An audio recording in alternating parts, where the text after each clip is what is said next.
After that harsh and sudden lesson in the destructive power of Earth's weapons, the Martians retreated to their original landing site on Horsell Common.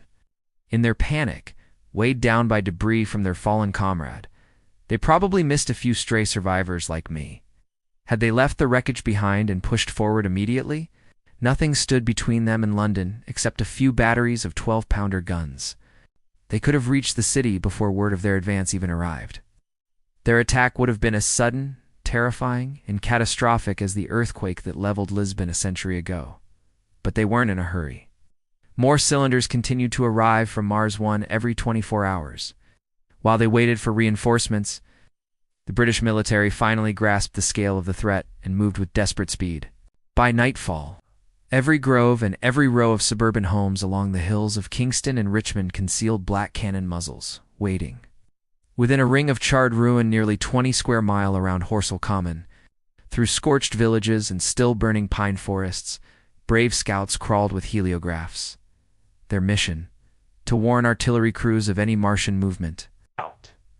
But the Martians had learned. They now respected the danger of human artillery. No one who approached within a mile of the pit lived long enough to tell the tale. It seems they spent much of that afternoon transporting equipment and supplies from their other crash sites, one at Addlestone Golf Course, another in Pierford, back to Horsell Common.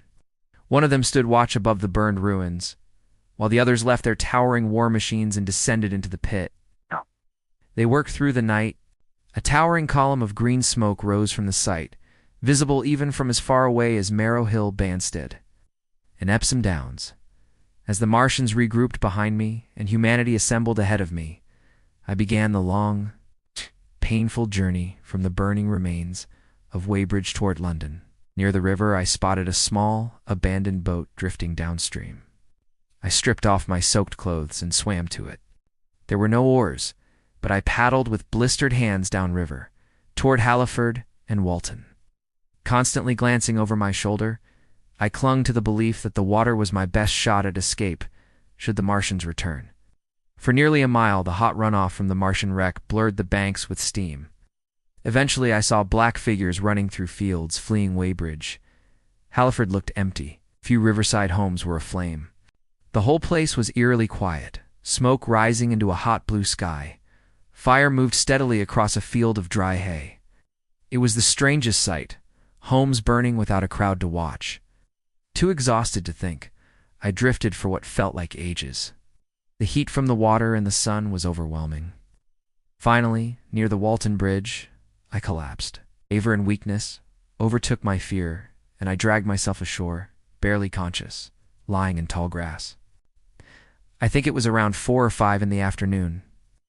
Eventually, I forced myself to walk, staggering about half a mile without seeing another soul. Ow. Then I collapsed again beneath a hedgerow. Ow. I might have talked to myself, delirious, half mad from thirst and heat. Strangely, I remember being angry at my wife. I can't explain it. It was like a childish resentment, born from the hopeless urge to reach her in Leatherhead. At some point, the curate appeared. I must have been asleep, because I don't remember him arriving. When I became aware, he was seated, shirt sleeves blackened with soot, staring at the strange flickering lights in the sky. When I stirred, he looked over sharply. "Do you have any water?" I asked. He shook his head. "You've been asking for water for the past hour." We sat in silence for a moment, sizing each other up. I must have looked as sight naked except for soaked trousers and socks. Blistered face and shoulders covered in smoke and ash. His face was pale and weak, with a retreating chin and almost white curls falling across his low brow. His light blue eyes stared blankly into space. When he finally spoke again, it was almost a complaint.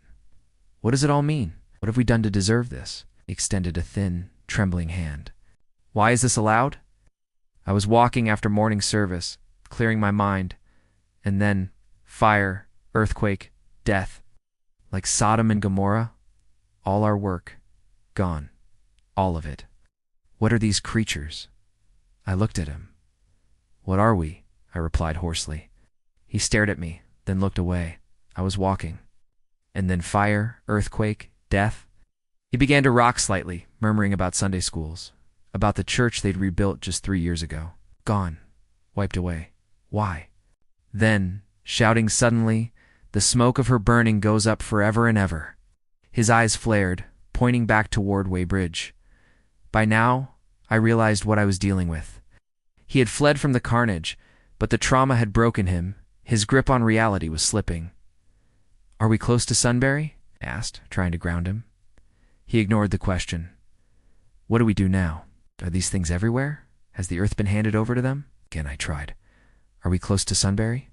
He rambled about officiating the early morning service. "Things have changed," I said. "You need to stay calm. There's still hope." "Hope?" He scoffed. "Yes, plenty of it, even with all this destruction." I started to explain what I believed, that the military was regrouping, that one Martian had been killed already.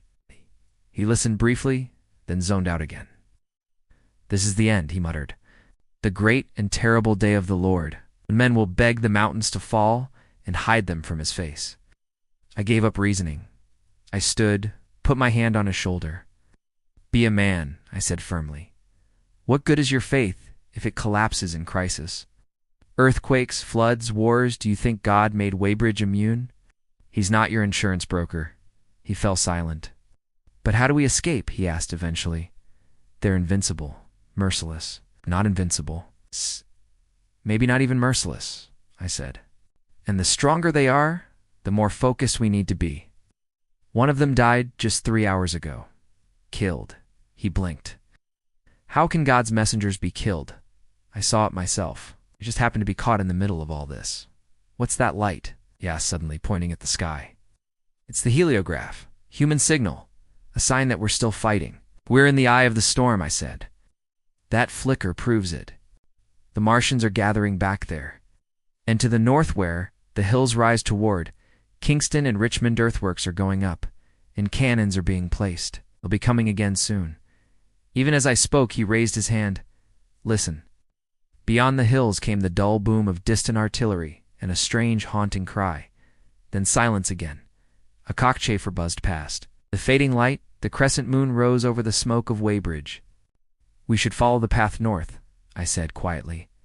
"If you're hooked on this harrowing journey through the Martian apocalypse, tap that subscribe button and follow the Martian War to its chilling conclusion." In episode 14, the narrator and the broken curate find shelter. But will it protect them from what the Martians are building next? Stay tuned.